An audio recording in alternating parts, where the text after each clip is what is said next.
Monsieur Rechagneux, à vous. Oui, je remercie Madame Nouin d'avoir en effet décrit la situation de Clermont-Ferrand avec de l'agglo, mais enfin au travers de Clermont-Ferrand, puisque vous avez parlé des Vergnes, donc ça reste à Clermont-Ferrand. Vous avez défini en fait la situation donc de misère dans laquelle vivent donc les gens dans les logements sociaux, et vous avez aussi en effet évoqué le communautarisme qu'il existe aujourd'hui dans les quartiers, donc comme les Vergnes.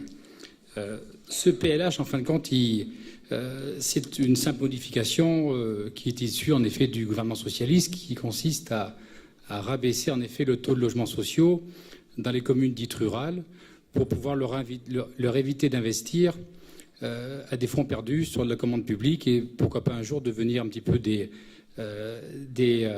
roues de secours, des grandes agglomérations sur lesquelles on enverra donc les populations difficiles et les publics difficiles. Ce PLH n'est pas attendu du tout par les professionnels du secteur, puisqu'il fait la part belle uniquement donc, aux logements sociaux. Et on peut considérer qu'en ne modifiant pas le chiffre qui était prévu donc, par le SCOT de 15 000 logements sur la période de 6 ans, en réalité, on surprovisionne le nombre de logements sociaux qu'on va réaliser dans l'agglomération et surtout à Clermont-Ferrand.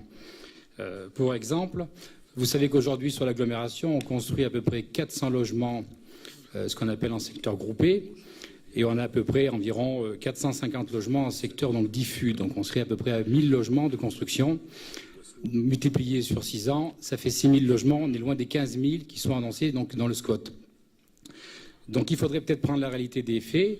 La réalité des faits, c'est que le dynamisme économique de Clermont-Ferrand en matière immobilière n'existe plus, qu'il y a bien eu quelques petits programmes, vous voyez, de logements privés qui a permis en effet de dynamiser, donc comme le Carré Jotte 2, subventionné à 18 millions d'euros, qui a permis un petit peu de considérer que nous avions une ville qui était dynamique.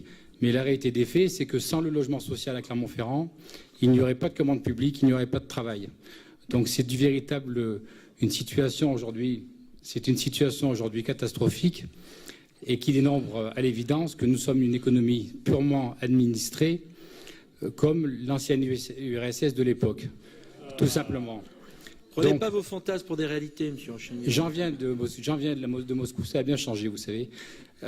Vos fantasmes Je vous prie d'être poli, parce que si vous voulez continuer, vous savez, la dernière fois que vous n'avez pas été poli, vous savez où ça va finir. Donc je vous prie d'arrêter vos réflexions.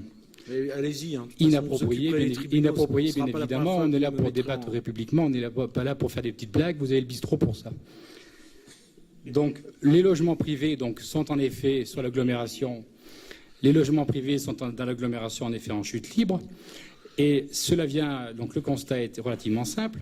Nous n'avons pas à Clermont-Ferrand de documents d'urbanisme adéquats pour pouvoir construire, puisque le PLU qui devrait être communautaire, sur lequel donc on passe tous les espoirs, ne sera en réalité que pour Clermont-Ferrand.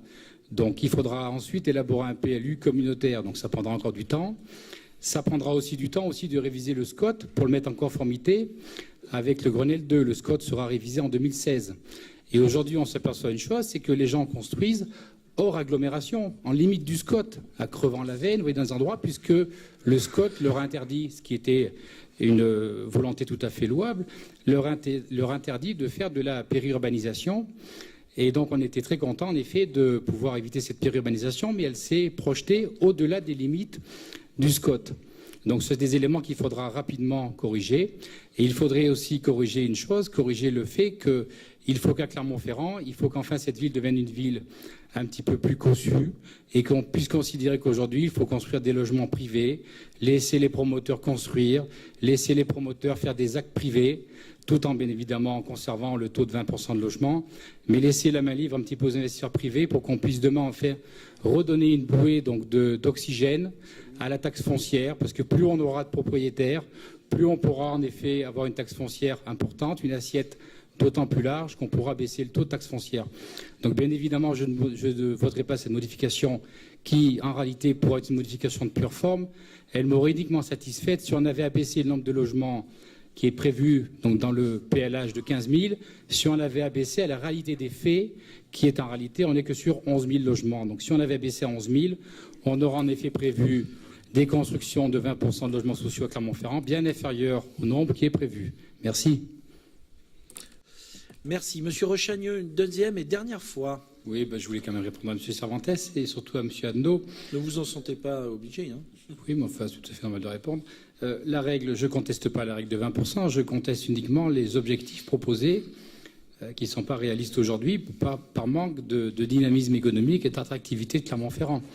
Et je pourrais aussi reprocher aux organismes HLM de l'agglomération de ne pas faire ce qu'on appelle une sortie du parc logement social, qui permettrait en effet de rendre les gens un petit peu plus propriétaires et un petit peu donc les sécuriser dans un parcours de vie, au lieu de les laisser croupir dans ces logements sociaux. C'est simplement une remarque de bon sens. Et dès lors que les organismes HLM, alors que c'est une obligation donc légale, ne permettent pas cette sortie du parc et préfèrent conserver des locataires plutôt que de les sortir donc sur des opérations de location-accession ou d'accession à la propriété, on en a fait des gens qui stagnent. On a une rotation du parc qui ne se fait pas. Allez-y, finissez, parce que vous avez trop lu Oliver Twist dans votre jeunesse et vous pensez qu'on en est toujours là. Oui. Allez-y, finissez. Vous lisez bien, c'est bien. Je ne comprends pas pourquoi vous faites des remarques comme ça toujours qui n'ont aucun rapport avec le sujet d'aujourd'hui, qui est le logement quand même. Je ne comprends pas. Du logement social que vous décrivez, on se croirait dans le monde des années 18. J'ai habité un logement social alors que vous n'aviez pas habité. Donc, et mes parents ont fait un prépa en 1978 pour pouvoir justement sortir du logement social. Et je pense qu'à cette époque-là, en effet, l'État subventionnait et essayait de faire en sorte que les gens aient un petit peu, donc ce qu'on appelle grandissent un petit peu l'échelle sociale. Donc en matière de logement social, vous n'avez pas de leçon à me donner, M. Bianchi.